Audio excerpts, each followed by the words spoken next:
Hello and welcome. Moving straight on with your comments and questions.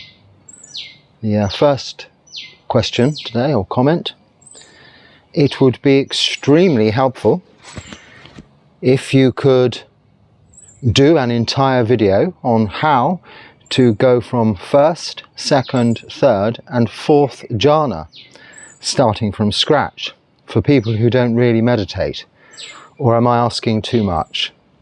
And some smiling, laughing faces, 3 of which are almost crying, laughing with tears down their little faces. Understandably. So that's not quite how it works. And even if it was, it wouldn't necessarily be the best way to establish panya, wisdom. The practice is sila, samadhi, panya. So if you want an entire video, I could say this, count this as the entire video. Practice sila, keep 5 precepts: no killing, stealing, sexual misconduct, lying or taking of intoxicants. Better still, extend that to 8 precepts, where the 3rd becomes no sexual activity whatsoever. Then the 6th, you won't eat any solid food after midday. The 7th, no entertainment, beautification or singing or dancing of any kind like that. So throw the smartphones away and stay in your pajamas, but just remain clean for the day. And number 8 is to not sleep in a high sleeping place officially, but you can take that to mean don't laze around on soft furnishings. You can just sit on the floor, as I am here in your living room, and enjoy your practice that way. Then you're not tempted to lean and doze off to sleep. Keep those 8 precepts. This is of the best foundation for attaining jhana. Remembering that jhana is on the way to getting a glimpse of nibbana. So it's a very high attainment indeed, albeit quite feasible, quite possible for both lay practitioners as well as people who have dedicated their entire lives to that goal, that aim. Ultimately, to be free from suffering in this lifetime, that is, attain to nibbana, freedom from rebirth into the next lifetime.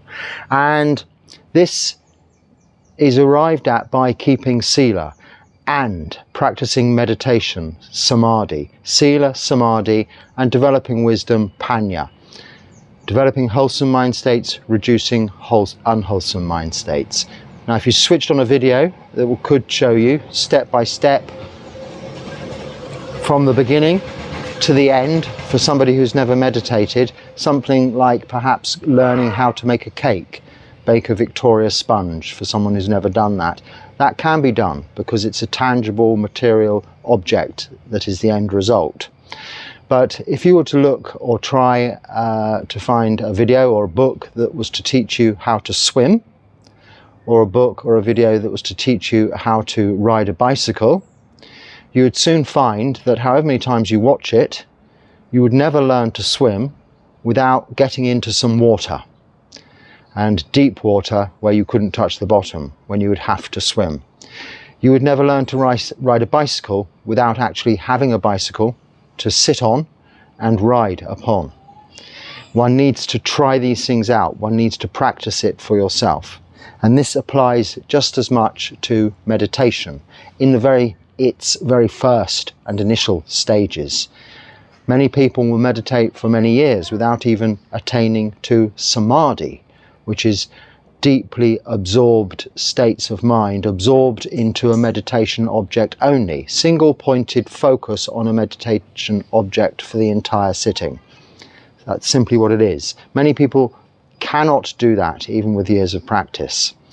So to take it a stage further, to be secluded from all obstacles, secluded from 5 hindrances, and therefore able to experience immense physical pleasure and mental joy. This is the first jhana.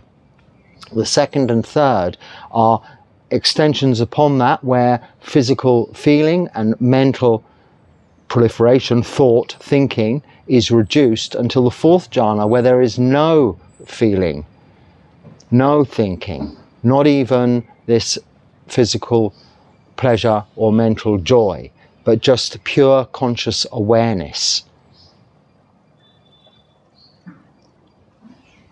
This is a sense of emptiness, sunyata. But this is only a glimpse in the far distance of nibbana.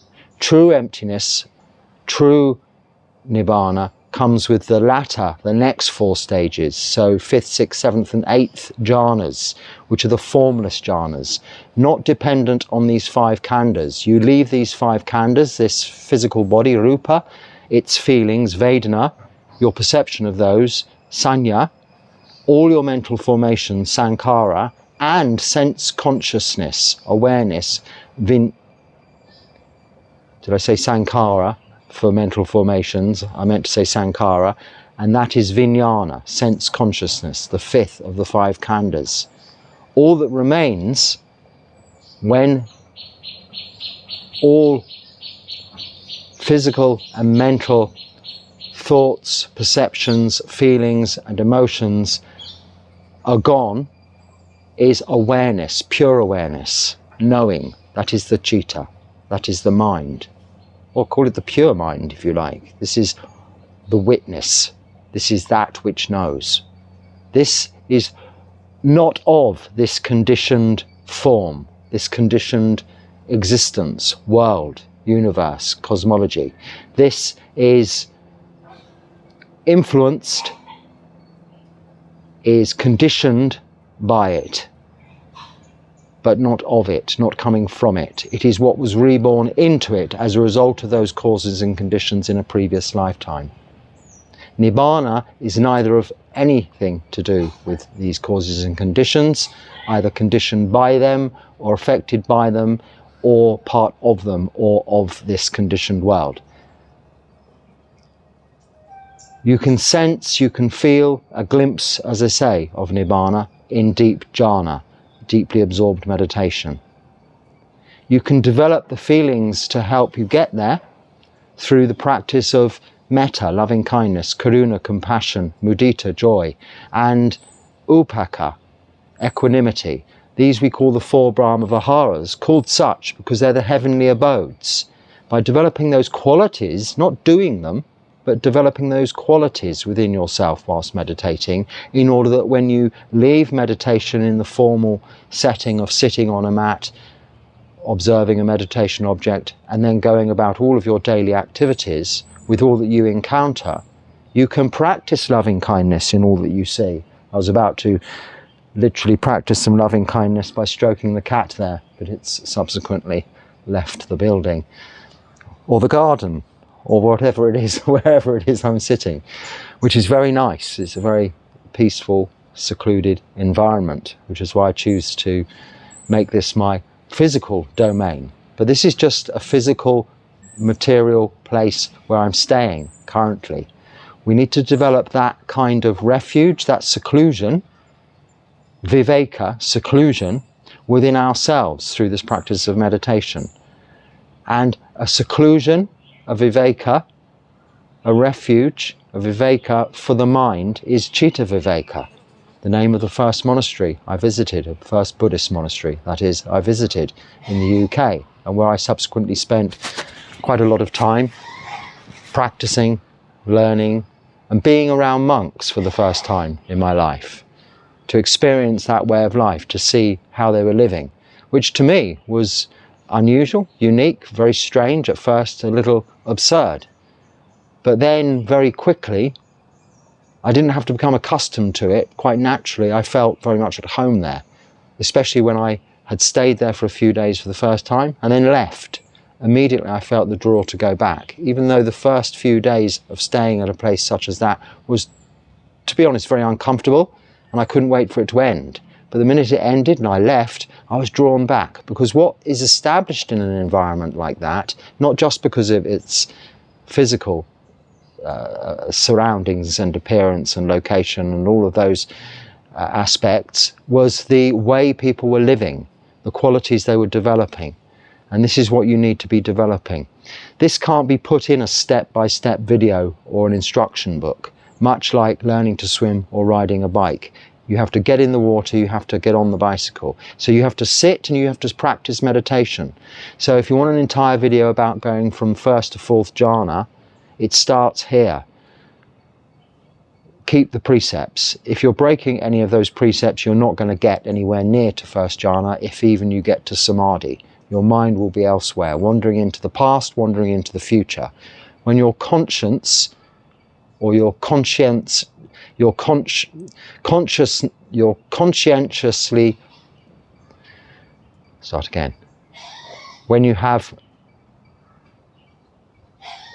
conscientiousness of conscience, so you're behaving, you're keeping those precepts, you are able to really, while still alive, sounds a funny phrase, but rest in peace. You can sit and make yourself physically comfortable as best you can, and you will very quickly be able to go into samadhi, because you've got no regrets, you've got nothing to think about the past. Now, if there were issues in the past, you haven't always been keeping precept, that's okay. You can draw a line, you can forget about that, you can say that's it. You've done whatever you can have done to make amends, apologize to anyone you may have hurt or offended in the past, but that's as far as it goes. Do that where it is possible without doing further harm. Otherwise, let it go. It's in the past, it's happened, forget about it. But you can make the determination that you will not break the 5 precepts, at least from now on. And that determination in itself gives you comfort that you will no longer have to worry about what you've done and if you'll be found out and what will happen next as a result of that action. You know that all your actions of body, speech and mind will cause yourself, firstly, no harm, and others, all sentient beings, no harm. Then you can rest in peace and go into samadhi very quickly indeed. You'll float to the surface of the water and swim easily. You'll balance easily and ride the bicycle. It's the same. Once you get to that pivotal, that little point between drowning and swimming or falling and riding, it can never be lost. Once you've learned to ride a bike, you can always ride a bike whilst you're physically able. Once you've learned to swim, you can always swim whilst you're physically able. Once you've learned to go into samadhi, whether you're physically able or not, you can always do it. Because it's not dependent on a step-by-step guide. It's dependent on all of your actions of body, speech and mind throughout all of your day-to-day activities, which you become accustomed to, they become habitual, and you cannot break the precepts. As monks and nuns, we have many more rules or guidelines in our code of conduct to follow to support that keeping of those precepts, which ultimately just mean doing no harm to oneself or to others. So I hope that helps you get to samadhi and then eventually get to jhana, first, second, third, fourth. You don't do anything other than keep your mind whilst you can on the meditation object. The breath is the best because it's always with you. You can maintain in any points throughout the day when you have nothing else that you need to be concentrating on using your thinking brain.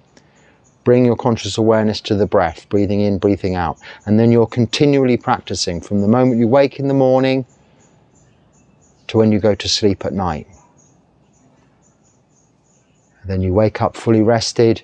You won't be dreaming so much. You'll have no turmoil, no things to worry about the past. There'll be no anxiety about the future because you're doing everything you can do in the present moment to make everything good for the future, helping yourself, which in turn will be ultimately helping others.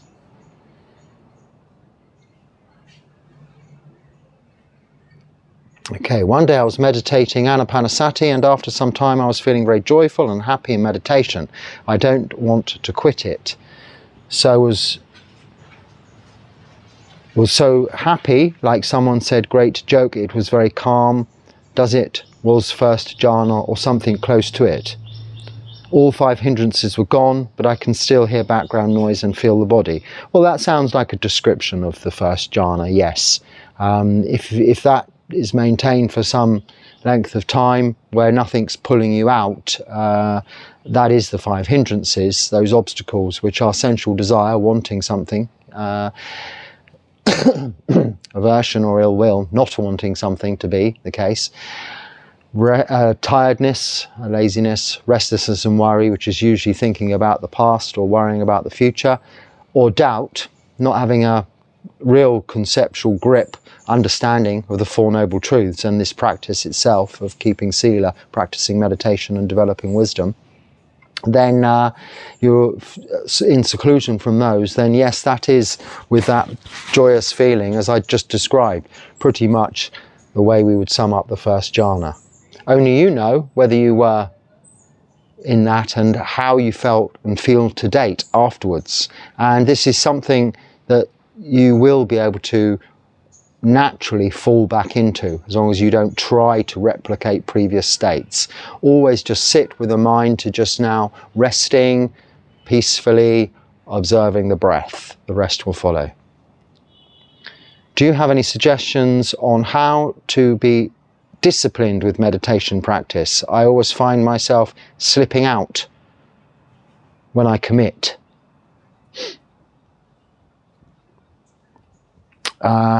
No, just that, be disciplined, put it in your diary. You clean your teeth every day. Do you slip out of that? Do you forget? No, well, you might, but you'll feel uncomfortable later. When you get used to meditation and you don't do it, you'll feel uncomfortable later. You'll feel something's missing, like you forgot to clean your teeth. Make it part of your daily routine. If you use a diary of whatever form, then put it in there. Make sure you've dedicated at least an hour every morning and an hour every evening to meditation each and every day. Now, if this is a once a week thing, where you're going to sit for a few hours once a week, you're not going to really get the benefit of it. It's better to sit for 15 minutes every day, or 20 minutes, but preferably an hour every day, in the morning and in the evening. Now, everyone can do that. Anything that says you can't is just an excuse. That's Mara. That's the 5 hindrances. That's wanting something else, not wanting something to be the way it is.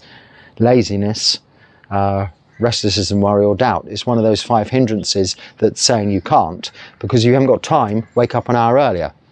Go to sleep an hour later. Meditation itself is far more restorative, both for the brain and for the physical body, than sleep. Because in meditation, you can really let the body rest. In sleep, you have no mindfulness. You can't have any control whatsoever over what your body's physically doing or what your thinking brain is doing. So your brain might be having nightmares and dreams, and your body might be thrashing around all over the place all night long. You're going to wake up exhausted. That cannot happen in meditation. Your mind, your thinking brain may try to think about all sorts of things, and your body may want to jump around, but you're saying no.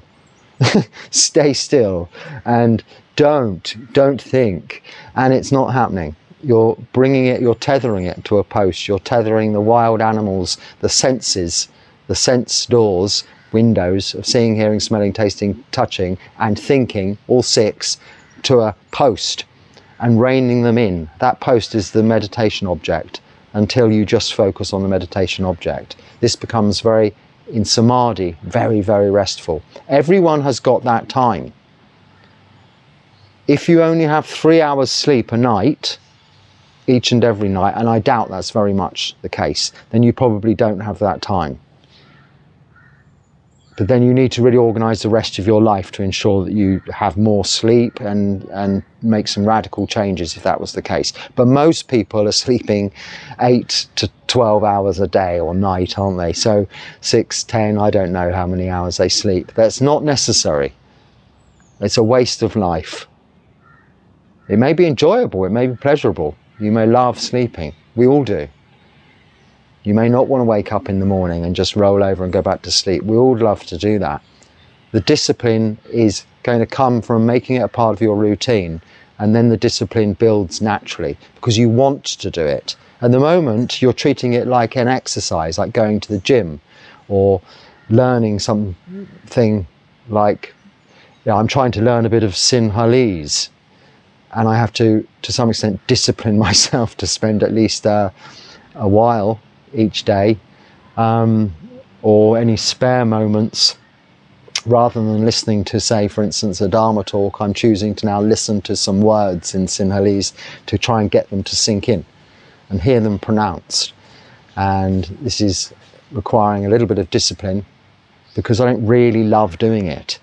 But then when you do say a word and you get a smile back for having tried, then I'm sure that, which hasn't really happened yet, but when that happens, that will be the reward in itself and give me encouragement to continue trying to learn this way of speaking. And same with meditation.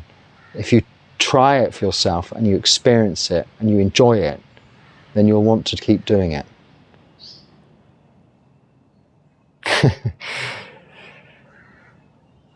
And I've literally only just today or yesterday thought, well, I should try and learn some of this language. And it's very interesting because it explains a lot of confusion I have sometimes in talking about Dharma with people who speak English here, because it has very many similarities to some of the words to the Pali language, and also it has some similarities to English, or some common words, let's say.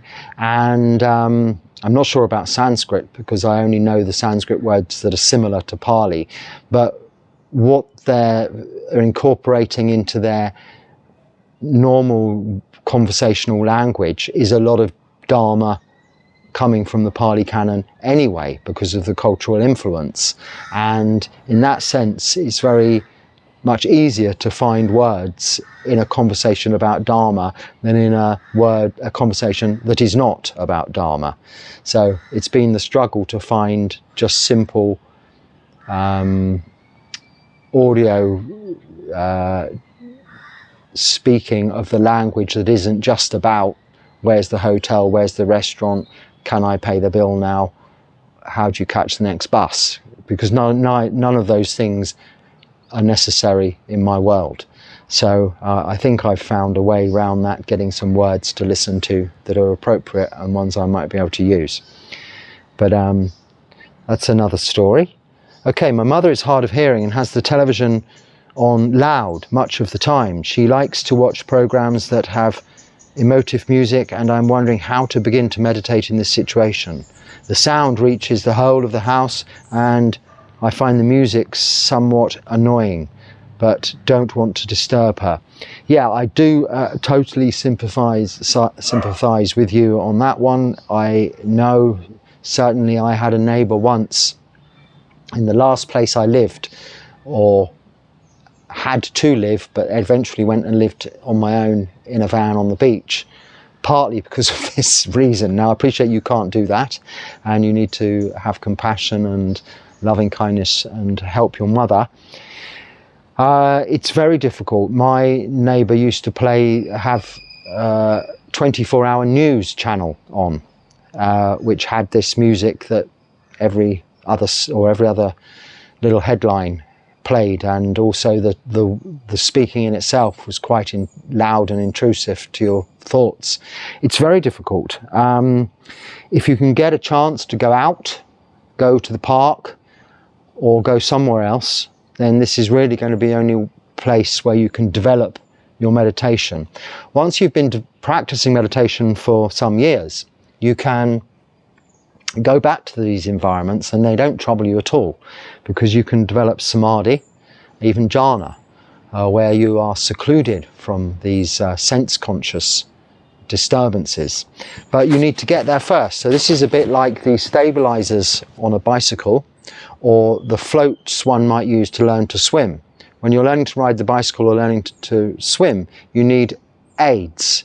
And the aids in terms of meditation are finding a suitable place, which does need to be quiet, peaceful, tranquil. Maybe just the sounds of nature or the occasional passing by of people, whatever things going on. But generally speaking, most of the time, something that's not mentally intrusive, like television, music or news. In fact, everything to do with television, I think, is designed to be contrary to meditation, because it's trying to attract viewers, try to draw in your senses, and even if you're in the background, it wants to bring you to the screen to have a look at whatever advert's coming next to try and make you buy something, I suppose. But it's wanting to bring in viewers, and therefore it's very skilled in its sound techniques and its visual audio techniques, visual techniques, to bring people towards it, to get their attention. So you're not alone, and you're not even deficient in your practice, because you've recognized that it's an obstacle and it's an issue. So don't continue to fight it. It might just put you off the meditation. If the meditation is going to be so difficult, it will be like trying to ride a bike without stabilizers or learn to swim without a float. You keep falling off the bike and hurting yourself, or sinking and nearly drowning, and this would put you off ever riding or swimming. You must try and get away for a short time, once a week or each day, whatever's you can, and get some time to yourself where you can meditate. Alternatively, it might be a time that you can wake up in the night. I'm sure your mother doesn't, she might, and in some people do. This man who lived underneath in the flat underneath me seemed to have this TV channel on 24 hours a day. But most people will turn it off at some point and they themselves go to sleep. And, or if they are asleep, you might be able to turn it off. It could wake them up. Some people need that background sound to keep them steady. So bear that in mind out of compassion, and you can only use kindness to allow, let it bear with it. Use it to train yourself in khanti, patient endurance, until you next get the opportunity to meditate. And if that is in the night, if you know between 1 and 2 in the middle of the night that there would certainly be no noise and no television, make this a time, set a little alarm, wake up and meditate for an hour then. In that case, go to bed an hour earlier, wake up an hour later, but wake up in the middle of the night. It won't do you any harm. It's actually quite stimulating. I had to do this myself. This was the only way I could get around it. I'd just wait till this old guy did eventually turn this thing off in the early hours of the morning, and wake up, and I was able to sit in some peace for some time. Or I found actually I was getting up a few hours before having to go about, I was working then, go to work, and that meant that he hadn't got it really going or revved up, and I couldn't hear it then. So it was a ridiculously early hour to get up, but it meant I could meditate for an hour or two and go to work with a very peaceful mind as a result of that. And then the workload, the efforts in the day seemed much less, seemed much easier. So ultimately it balanced out. I wasn't losing sleep, I was gaining relaxation. So I know it's difficult. Oh, and you say, should I consider the sound as part of meditative practice? Well, yes, to develop patience, khanti, patience and endurance. But don't by all means think there's something deficient in your practice or efforts because you can't just meditate through it. When you're a skilled meditator, you can meditate through any situations, physically and mental. This is why we should practice now whilst we're physically able to, and with, well, not me, I'm old now, but whilst you're younger, if you are younger, and physically fit, now is the best time to practice. Don't put it off till later in your life, because then you'll have more obstacles to overcome. You'll have discomfort in the body, you'll have a more confused brain, less easy to receive learning and advice and practical instruction, because our minds deteriorate, our bodies deteriorate, we get old, we get sick, we die. So we practice whilst we can practice best as young as we start. The younger we start, the better we're able to use that meditation to make the rest of our lives run more smoothly, and to actually really enjoy our old age, and whilst becoming old, getting sick and approaching death, not be affected by it. Have that quality of equanimity, upekkha, established within yourself, so as the worldly winds aren't buffeting you around. All the vicissitudes of life just pass you by, and you're calm, peaceful and happy with that contentment.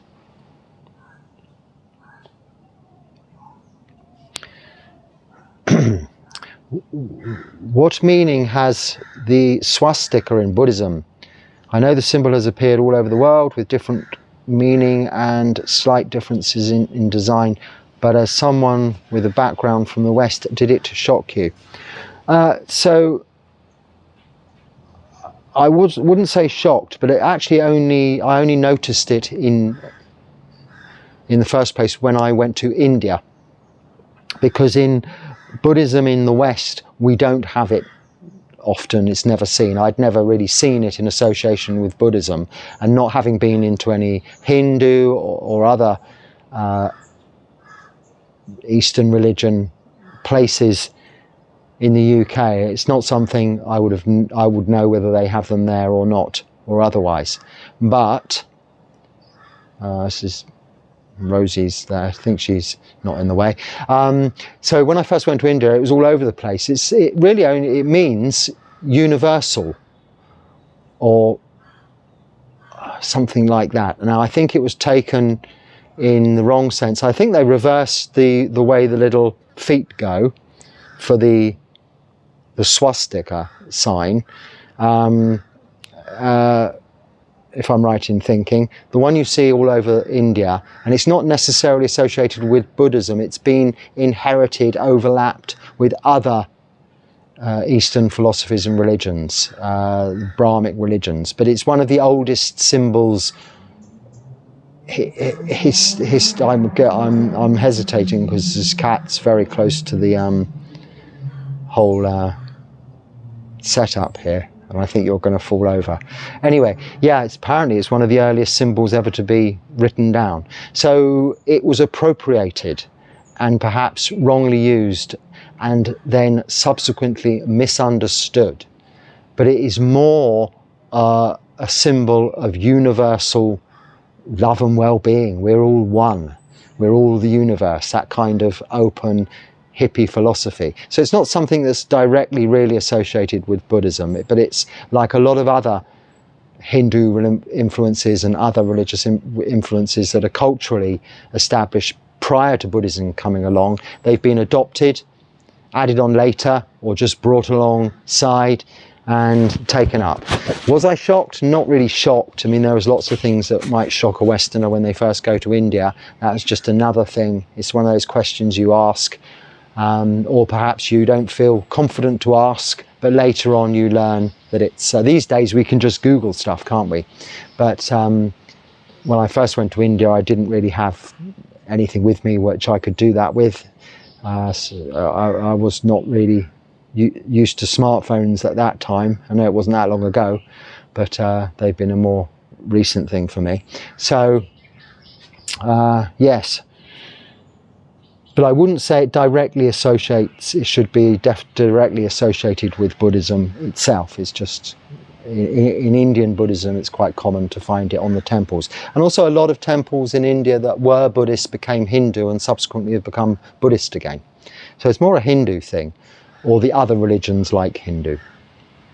Hello, Bantu. You mentioned that you like listening to Dharma talks via YouTube. Which ones do you like? Well, I used to. I don't really so much anymore. So I can't give you a list. I would say that the only one I listen to once a week, maybe twice a week if he makes a new talk, are those of Ajahn Sumedho on the Amaravati channel, because I consider him my first teacher as a Western monk, and he established my first monastery I visited, albeit he'd just left when I first went there. He was living in Thailand, but the abbot there and subsequent teachers there were his direct disciples. I've never met him, I've only seen him once, but I've listened to all of his Dharma talks and read his books, and he interprets on another level what Ajahn Chah, his teacher, taught him. On another level, I say, because from a Western angle point of view, so it's more easy for us to understand and take on board. So I think on that, delivery, some package has arrived. So I think something's being delivered. So on that note, we will end it there. Until next time, be happy and stay well. Sukhi Hotu.